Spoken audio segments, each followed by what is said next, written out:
but it was never put on, and basically it wouldn't have helped. It would have brought it up to 137,000 pounds, but could only be used on the lower end. Bottom line, it is evident that the MC, in designing the H8, did in fact design the engine to meet the needs of the C&O, specifically to have a locomotive that could handle the same trains, perhaps a bit larger than the H7, but get them over the road at least twice as fast. Dyno tests show the H8 was easily capable of doing just that, and just what the 60 H8s did from 1941 until their displacement in the early 50s by diesels. The H8 effected an significant increase in capacity without making plant modifications by increasing the tracks. Was it underutilized? No. It did exactly what it was intended to do and did it very well. It also proved capable of higher speeds when used on trains that needed higher speeds. And here's an H7 leaving Hinton, West Virginia, with likely an H7 on the rear. And here's the other charts that I was referring to. Here's a 1620 Allegheny pushing a coal train from Avis Yard to Hinton, West Virginia in June 1947. Note the heavy smoke. And here's some of the other charts, but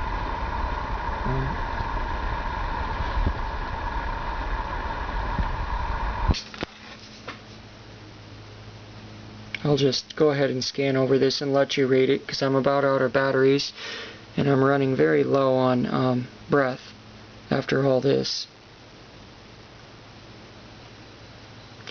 So if you want, just pause this last video, this last part, and read it for yourself. And here's the tests, which I can't really get very well to focus, but these were drawbar horsepower. This is where the Norfolk and Western was, this dotted line. This is the H8. And then here's drawbar pull from a dead stop. You have 119,000 pounds, and then as it would go faster, it would start to level off. And then here you have horsepower rating. The faster it went, peaked out about 30 miles an hour. Looks like this is where it kind of leveled off, went downhill. But at about 30 miles an hour, it kind of peaked out and then started to pick up again. Or here's about 30. Well, anyway, here's this chart. This is where it spiked on its horsepower rating and drawbar pull. And as you can see, as it went faster with speed, its horsepower increased. Anyway, this chart reveals the performance of the H8 with heavy coal trains on the eastward Allegheny side, or Allegheny grade. The chart is in 3 parts, yada yada. Anyway, here's the note about the 40 mile an hour west. This indicative of the speeds maintained by the H8s with their train on the lower part of the grade from Hinton, which followed the Greenbrier River. Once the line left the river, the grade basically doubled and the speed fell to 18 to 20 miles an hour, about double what the Class H7 engines could do. Also notable is the test run showed that the red lines where the train was stopped at the signal on the grade. In starting the train, the H8 exerted 115,000 pounds of tractive effort and had the train back up speed in about 2 miles. So yes, here you go.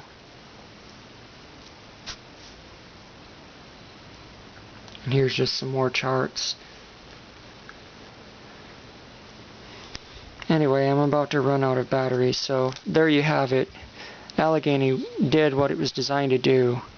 It wasn't the fastest locomotive, but it could pull decent fast freight on the lower parts of its grade coming out of Ohio and along the Greenbrier River, or excuse me.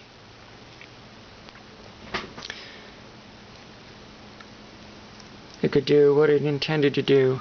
Could it have been faster? Probably, with larger drivers. But one other thing also that was mentioned in one of these articles, paragraphs, excuse me, is that the Chesapeake and Ohio was religious about having at least 4%, or excuse me, the ratio, the tractive effort ratio of at least 4%. Adding power would have only taken that down to 3, and they wouldn't have passed muster, as it says right here.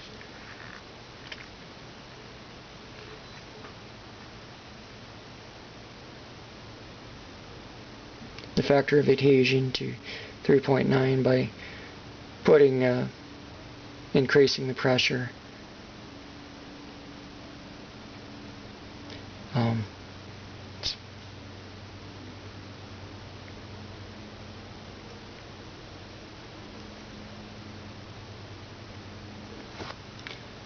So yeah, basically, yeah. Now as far as putting poppet valves on it, well, I don't know. That's a discussion for another time in another place. Maybe at a bar or sitting around somewhere. But I could only imagine. And here's a picture of 1560 leaving Avis Yard. Did I show you that already? Probably. Yes. That's an H8.